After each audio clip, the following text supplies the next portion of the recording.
بسم اللہ الرحمن الرحیم۔ السلام علیکم۔ میں بہت غریب تھی اور ایک ہوٹل میں کام کرتی۔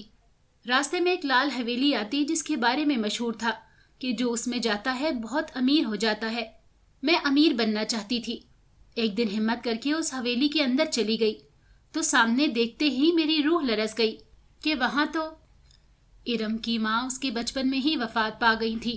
اس کے باپ نے یہ سوچ کر دوسری شادی کر لی کہ بچی ماں کے پیار سے محروم نہ رہ جائے، مگر آنے والی نے اپنے ہر عمل سے ثابت کیا کہ سوتیلی ماں سوتیلی ہی ہوتی ہے، کبھی سگی نہیں بن سکتی۔ وہ دن بھر گدھوں کی طرح ارم سے کام کرواتی اور جب اس کے باپ کے آنے کا وقت ہوتا تو اس کے لاڈ اٹھانے لگ جاتی۔ اس نے ارم کو دھمکی دے رکھی تھی کہ اگر تو نے اپنے باپ کو کچھ بھی بتایا تو میں تجھے جن کے آگے ڈال دوں گی، وہ تجھے کھا جائے گا۔ بچپن کی معصوم عمر میں کچے ذہن میں جو باتیں اس کی ماں نے ڈالی وہ ہمیشہ کے لیے ثبت ہو کر رہ گئی تھی۔ ارم کے 2 بہن بھائی اور بھی تھے جن سے ان کی ماں بہت پیار کرتی تھی اور اپنے بچوں کا غصہ بھی اس بیچاری پر نکالتی تھی۔ وقت کا کام ہے گزرنا، اور وہ اچھا ہو یا برا گزر ہی جاتا ہے۔ ارم نے بھی بچپن گزار کر جوانی کی دہلیز پر قدم رکھا تو اس کا باپ چل بسا۔ سوتیلی ماں جو کہ رات کو ابا کے گھر آنے پر مہربان ہو جاتی تھی اب ذرا بھی لحاظ نہ کرتی تھی۔ تیرا باپ مر گیا ہے مگر کوئی قارون کا خزانہ پیچھے چھوڑ کر نہیں مرا جو میں تجھے تعلیم دلواتی رہوں۔ گھر کے حالات پہلے ہی بہت خراب ہیں، اوپر سے مہارانی صاحبہ کا پڑھائی کا شوق ہے، ختم ہونے کا نام نہیں لے رہا۔ میں کہتی ہوں گھر سے نکل اور کما کر دیکھ تاکہ تجھے معلوم ہو کہ پیسہ کوئی مفت میں بانٹتا نہیں پھر رہا۔ یہ پرچی پکڑ، اس پر ہوٹل کا نام اور پتہ لکھا ہے، کل سے یہاں جائیو اور کچھ کما کر لائیو۔ اپنے بہن بھائی کا کچھ سوچ اور شرم کر لے، مگر نہیں، اپنی فضول خرچیاں ختم ہوں تو تجھے کسی اور کا خیال آئے نا۔ آئندہ میں تمہارے منہ سے کوئی فضول بات نہ سنوں۔ وہ حکم دے کر جا چکی تھی۔ پیچھے ارم تنہا کھڑی اپنی قسمت پر ماتم کنا تھی، مگر وہ یہ نہیں جانتی تھی کہ یہ سب تو اس کے آگے کچھ بھی نہ تھا جو کچھ اس کے ساتھ آنے والے وقت میں ہونے والا تھا۔ وہ اگلے دن اپنی ماں کے بتائے ہوئے ہوٹل پر جانے کے لیے گھر سے نکل پڑی، مگر راستہ بہت لمبا اور کٹھن تھا۔ اس کی ماں نے سختی سے حکم دیا تھا کہ وہ پیدل ہی آیا جایا کرے گی۔ جنگل کے راستے سے گزر کر ہوٹل تک پہنچنا تھا۔ ابھی وہ جنگل کے بیچ میں ہی پہنچی تھی کہ اسے اپنے دائیں جانب سے کچھ آوازیں آئیں، جیسے کوئی کہے لگا رہا ہو، مدھم سریلی ہنسی۔ وہ خوفزدہ سی ہو گئی۔ اس وقت کون ہو سکتا ہے یہاں؟ وہ پہلے ہی نازک سی اور ڈرپوک لڑکی تھی۔ کہوں کی آواز سن کر وہ مزید خوفزدہ ہو گئی۔ اس سے پہلے کہ وہ کچھ پوچھتی، اس کو ایسے محسوس ہوا جیسے کوئی اس کے ساتھ ساتھ چل رہا ہے۔ کئی قدموں کے چلنے کی آواز سن کر وہ رک گئی تو تمام آوازیں آنا بند ہو گئیں۔ اس نے 2 قدم آگے بڑھائے تو پھر ایسا ہی محسوس ہوا جیسے کوئی ساتھ ساتھ چل رہا ہے۔ ارم نے رک کر ادھر ادھر نگاہ دوڑائی، مگر تا حد نگاہ صرف لمبے لمبے پیڑ تھے۔ وہ تھوک نگلتی چلنے لگی۔ ڈرتے ڈرتے بالآخر وہ اپنی مطلوبہ جگہ پر پہنچ ہی گئی۔ یہ صرف ایک دن کا واقعہ نہیں تھا، اس کے ساتھ ہر روز یہی ہوتا تھا۔ وہ صحیح معنوں میں خود کو لاچار محسوس کر رہی تھی۔ اس نے اپنی سوتیلی ماں کو یہ سب بتایا تو وہ بھڑک اٹھی۔ یہ سب کام نہ کرنے کے بہانے ہیں، مگر میں کوئی بچی نہیں ہوں ارم جو تمہاری باتوں میں آ جاؤں گی۔ تمہیں چاہے ہنسی کی آواز سنائی دے یا رونے پیٹنے کی، کام بہرحال تم نے ہی کرنا ہے۔ وہ اسے ڈپٹ کر چلی گئی۔ وہ سونے کے لیے لیٹ گئی تو وہی سب کچھ اسے خواب میں بھی دکھائی اور سنائی دینے لگا۔ وہ جاگی تو پسینے سے شرابور تھی۔ او میرے خدایا، یہ سب کیا ہو رہا ہے؟ میرے اللہ، میری مدد فرما، میں کل سے دوسرے راستے سے جاؤں گی۔ وہ ارادہ کرتی مطمئن ہو گئی، مگر اس کا سکون تب غائب ہوا جب اگلے روز ہوٹل تک پہنچنے کا ایک ہی راستہ نظر آ رہا تھا۔ ایسا کیسے ہو سکتا ہے بھلا؟ باقی سڑکیں کہاں گئیں؟ وہ ٹھیک ٹھاک پریشان ہو گئی تھی۔ یہ کوئی اتفاق نہیں ہو سکتا۔ میں کس کو اپنی پریشانی بتاؤں؟ اس جنگل میں ضرور کچھ نہ کچھ ہے۔ جب کوئی اور راستہ نظر نہ آیا تو وہ جنگل کے راستے ہی چل پڑی، مگر ابھی کچھ ہی فاصلہ طے کیا تھا کہ سامنے نظر آنے والے منظر سے وہ اپنی چیخ پر قابو نہ رکھ سکی۔ اس کے پیروں تلے سے زمین نکل گئی تھی۔ وہ یقین نہیں کر پا رہی تھی کہ یہ حقیقت ہے یا نظر کا دھوکہ۔ یہ سچ نہیں ہے، وہ خود سے بات کر رہی تھی۔ تم کون ہو؟ ارم نے ڈرتے ڈرتے پوچھا۔ میں تمہارا باپ ہوں بیٹی،